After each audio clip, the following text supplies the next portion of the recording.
Dahil sa maraming nabubisit, naiinis, nagagalit doon kay Nanay Marita at Jonathan, mag-relax muna tayo. Magbunot muna tayo ngayon ng mga kamuting kahoy, mga kawaki, mga kalinda. Ayan, ito na lang muna panonoodin nyo, lalo na yung mga masyadong na-stress kay Jonathan at saka kay Nanay Marita. Dahil doon sa mga kung ano-anong mga pinagsasabi nila. So, mamundok na muna tayo at magbunot ng mga dapat bubunutin natin dito. Marami tayo ngayong bubunutin, mga kawaki, mga kalinda, at mga kabisnis. Ayan.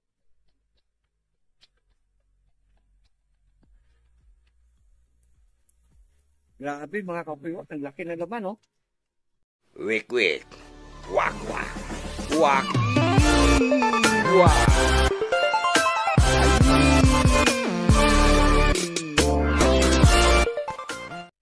Naalala nyo nung mga nakaraang taon, mga kawakiwak, nagtanim tayo ng kamuting kahoy, ano? So ito na yun, ito na yung tinanim natin, no? Itong ganitong lahi ng kamuting kahoy ay mabilis namang maglaman, mga kawakiwak. So ayan. Medyo malalaki na siya, medyo madamo nga lang kasi hindi po natin masyadong nahalagaan sa pagdadamo. Tinanim natin nga pala ito nung last month of July. Kung hindi ako nagkakamali, June or kaya July natin tinanim ito. So ito ay mag-iisang taon pa lang, mga kawakiwak, yung ating kamuting kahoy. Pero mula nung December, nakapag-harvest na kami ng ginagamit namin panglaga, ang kain-kain namin. Bubunutin po natin, mga kawakiwak, magtanim tayo ng panibago para sa susunod naman na taon. Kasi pangit naman kapag ka na-over yung sobrang laki ng kamuting kahoy, hindi masyadong masarap pagka gawin mong panglaga. Ganun pa man, kapag sumubra siya sa laki, yun naman ang ginagawang mga pitsi-pitsi, suman, yung ginagadgad, mga kawakiwak. Mga nakikita natin na binibenta dyan sa palengke na sinasabing, na tinatawag na kasaba cake. No? Ginagawa rin po itong kasaba cake, mga kawakiwak. Marami-rami na tayong harvest dito, mga kawakiwak. Siguro kung susumahin ko lahat, yung mga na-harvest ko, mga nakaraan, mga nasa kulang-kulang 1 tonelada na, mga kawakiwak. Kunti lang naman yung natanim natin, pero matindi talaga maglaman tong ganitong kamuting kahoy, mga kawakiwak. Kawakiwak, magbubunot na tayo ng ating kamuting kahoy, no? Ito. Tignan natin, pakita ko sa inyo kung gaano kadami ang kanyang laman. Tignan natin damo.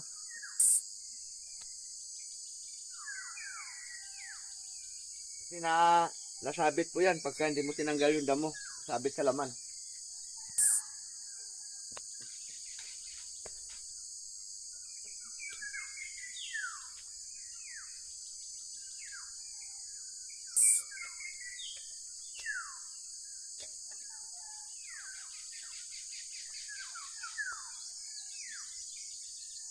So,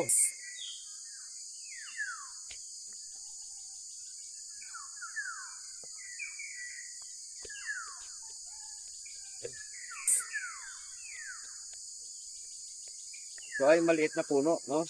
So, meron lang siyang 2 laman. Dalawa. Pero malalaki na rin.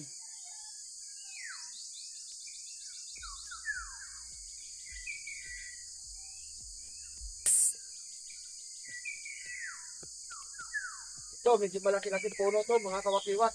Tignan natin kung malaki din yung laman.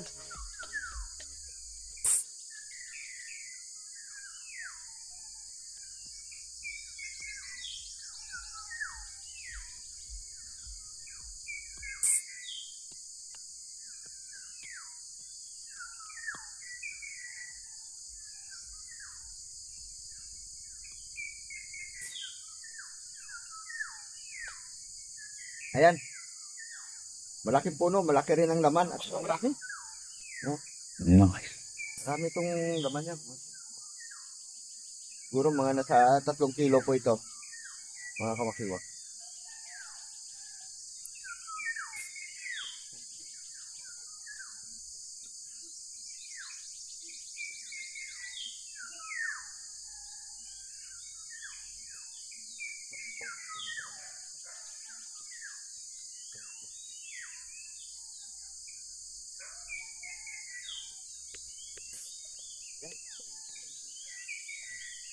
Marami laman din, mga kawakiwak.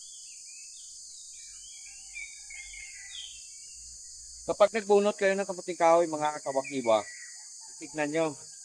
Kasi kung mayroon siyang laman na naiwan doon sa pinagbunutan, makikita niyo yan dito. So kagaya nito, buo. Walang kang makikita ng mga naiwan. Makikita nyo dito may matandaan na may naiwan na laman.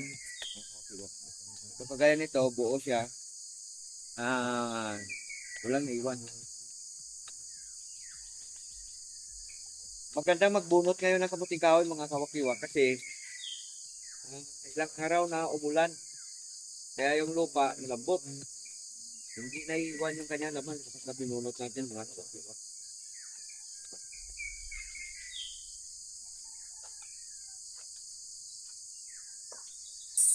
Yan. Ang daming laman, mga kawakiwak.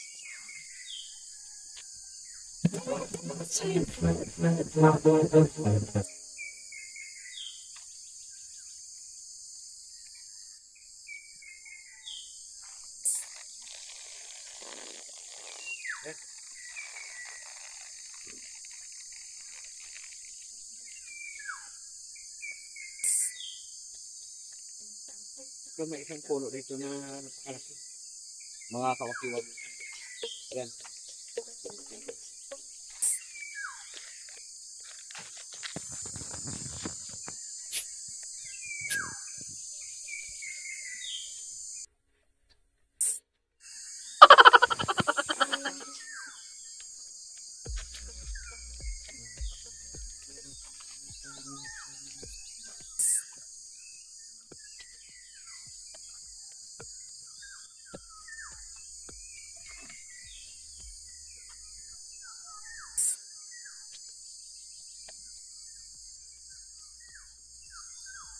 Grabe, mga kawakiwak, ang laki na laman, oh.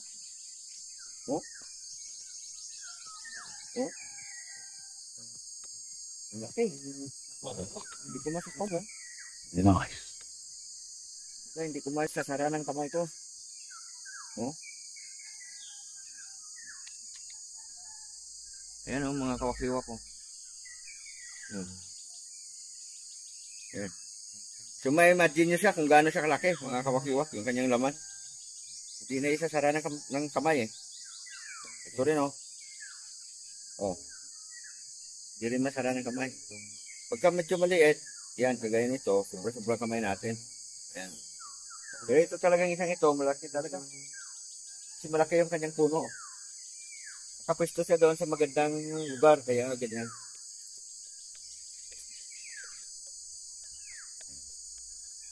Ganon pa man mga kawakiwak, ang kamuting kahoy, kapag ka nalinisan na igi, nasubaybayan mo siya sa pagdadamo, lahat ng kanyang laman malalaki yan. Kaya lang nababansod din kapag ka napunta siya doon sa porsyon na hindi masyado maganda yung lupa o kaya so, ito mga ilang puno lang itong binunot natin sa dalawang tutuan. Mga nasa 20 puno na bunot natin, ano? Ayan, pakita ko tingnan yung bakpon na bunot. Mga nasa 20 puno po ito, mga kawakiwak. Tignan natin kung gaano kadami yung nilalaman ng 20 puno, mga kawakiwak. Ha? So, ayan. A few inches later. Ayan, mga kawakiwak. Ito na po yung ating mga nabunot. Ayan, oh. Yan.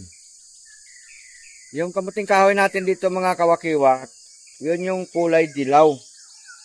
Yung kulay dilaw na kamuting kahoy, dalawang klase po yun. Yung isang klase, yun yung matigas na pag nilaga mo, kahit ilalaga mo ng husto, matigas pa rin siya. No?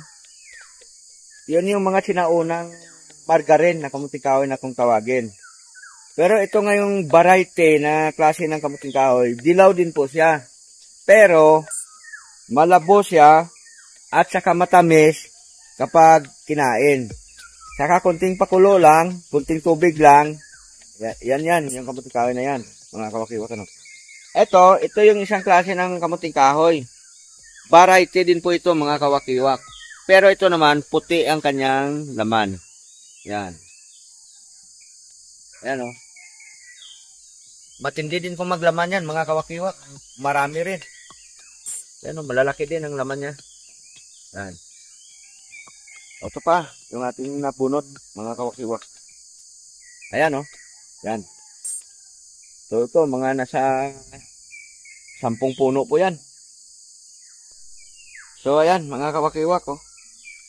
Grabe naman oh. Oh.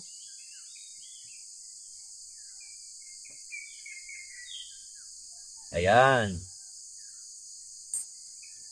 Oh. Kita niyo yan, mga kawakiwak. Ayos. Pwede na natin sa pinakapuno.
Ito, puti siya, mga kawakiwak.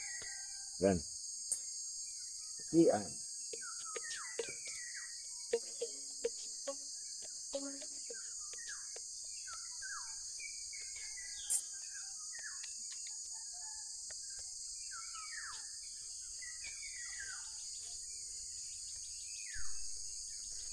So yan, nalagay na ni Mrs. Wakiwak sa sako, mga kawakiwak. Oh. Pahiga para hindi siya mapan.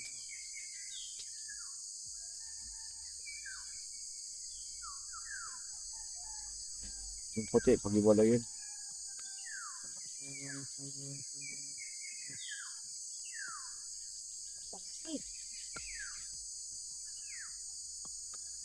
Bali, ang edad nitong ating kamuting kahoy, 11 months pa lang po siya, mga kawakiwak. So pag inabot ito ng mahigit 1 taon, lalaki pa ito ng gusto, mga kawakiwak.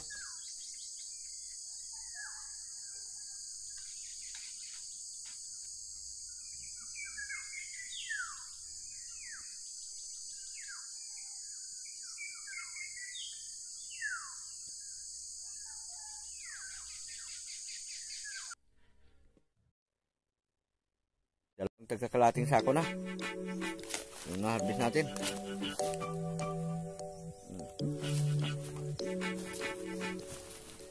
Ito na.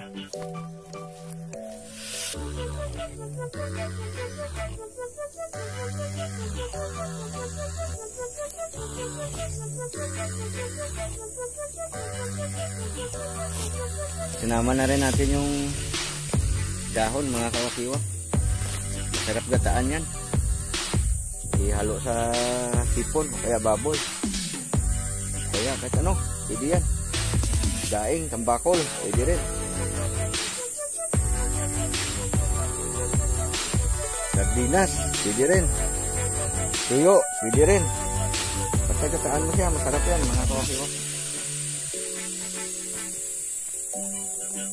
Tinimbang na natin mga kawakiwak, no? Yung dahon, andun, sinama na natin sa isang sako na yan. Pero kukunti lang naman ang timbang ng dahon yan mga kawakiwak. So yung binting puno natin, naka-harvest tayo ng, ayan po mga kawakiwak, nasa 42 kilos, no? Yan, 42 kilos may get yung ating nakuha. Maraming salamat po mga kawakiwak, nakarating kayo hanggang sa dulo ng video natin ito. Kung maaari po sana, paki-like, share, and subscribe para mapanood din po ng iba. At huwag pong kalimutan pakipindot ng notification bell para updated kayo sa tuwing meron po tayong bagong upload. Paki-tabayanan nyo po mga kawakiwak ang susunod po nating video. Meron po itong part 2. At doon sa part 2 na yan ay medyo masiyahan po kayo mga kawakiwak. Maraming salamat muli. Ingat po tayong lagi saan man kayo nararaon. Pakingatan po natin ang ating sarili at ang ating buong sambahayan. Lagi po tayong manalig sa magagawa sa atin ng Panginoong Diyos.